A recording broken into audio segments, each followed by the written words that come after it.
नमस्ते दोस्तों, कैसे हैं आप? आशा करता हूं आप अच्छे होंगे। आज मैं आपके लिए एक बार फिर शानदार जानकारी लेकर आया हूं।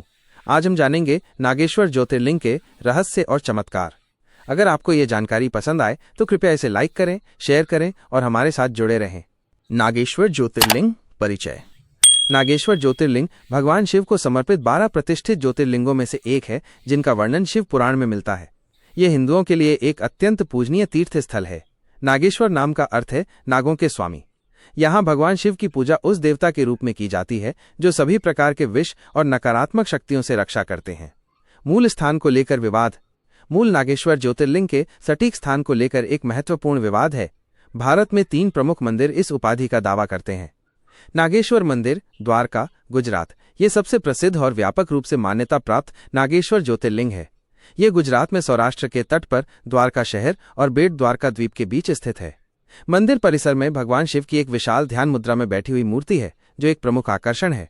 जागेश्वर मंदिर, अल्मोड़ा, उत्तराखंड, हिमालय के कुमाऊं क्षेत्र में स्थित इस मंदिर परिसर में 7वीं से 12वीं शताब्दी के 100 से अधिक प्राचीन मंदिर हैं। इस क्षेत्र के भक्त जागेश्वर को ही प्रामाणिक नागेश्वर ज्योतिर्लिंग मानते हैं। औंधा नागनाथ मंदिर, हिंगोली, महाराष्ट्र के मराठवाड़ा क्षेत्र में स्थित ये प्राचीन मंदिर भी एक प्रबल दावेदार है। ऐसी मान्यता है कि इसका निर्माण पांडवों ने अपने अज्ञातवास के दौरान किया था। यद्यपि ये तीनों ही महत्वपूर्ण तीर्थ स्थल हैं, लेकिन गुजरात के द्वारका के निकट स्थित मंदिर को ही देश भर के तीर्थयात्रियों द्वारा नागेश्वर ज्योतिर्लिंग के रूप में सबसे अधिक मान्यता प्राप्त है। नागेश्वर ज्योतिर्लिंग की पौराणिक कथा। शिव पुराण के अनुसार इस ज्योतिर्लिंग से जुड़ी कथा इस प्रकार है। दारुका नाम का एक अत्यंत क्रूर राक्षस था। उसने अपनी पत्नी दारुकी के साथ मिलकर भगवान शिव के एक परम भक्त, सुप्रिय और कई अन्य लोगों को बंदी बना लिया था। उसने उन सभी को समुद्र के बीच स्थित अपनी नगरी में कैद कर लिया। कैद में भी सुप्रिय ने भगवान शिव की अटूट आराधना जारी रखी। उन्होंने अन्य सभी बंदियों से ओम नमः शिवाय मंत्र का जाप करने का आग्रह किया। उनकी भक्ति से प्रसन्न होकर भगवान शिव एक ज्योतिर्लिंग के रूप में उनके सामने प्रकट हुए। उन्होंने अपने दिव्य अस्त्र पाशुपतास्त्र से राक्षस दारुक और उसके साथियों का वध कर दिया। मुक्त हुए भक्तों के अनुरोध पर भगवान शिव ने उस स्थान पर ज्योतिर्लिंग के रूप में स्थायी रूप से निवास करने का वचन दिया।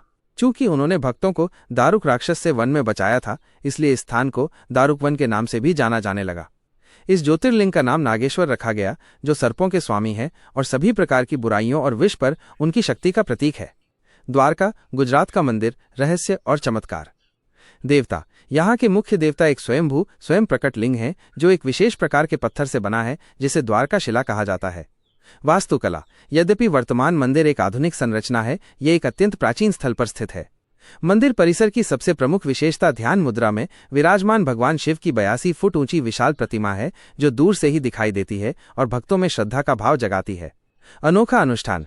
इस मंदिर का एक अनूठा और चमत्कारी पहलू यह है कि भक्तों, विशेषकर पुरुषों को गर्भगृह में प्रवेश करके स्वयं ज्योतिर्लिंग पर अभिषेक अनुष्ठानिक स्नान करने की अनुमति है। इसके लिए पुरुषों को मंदिर द्वारा प्रदान की गई धोती पहननी होती है।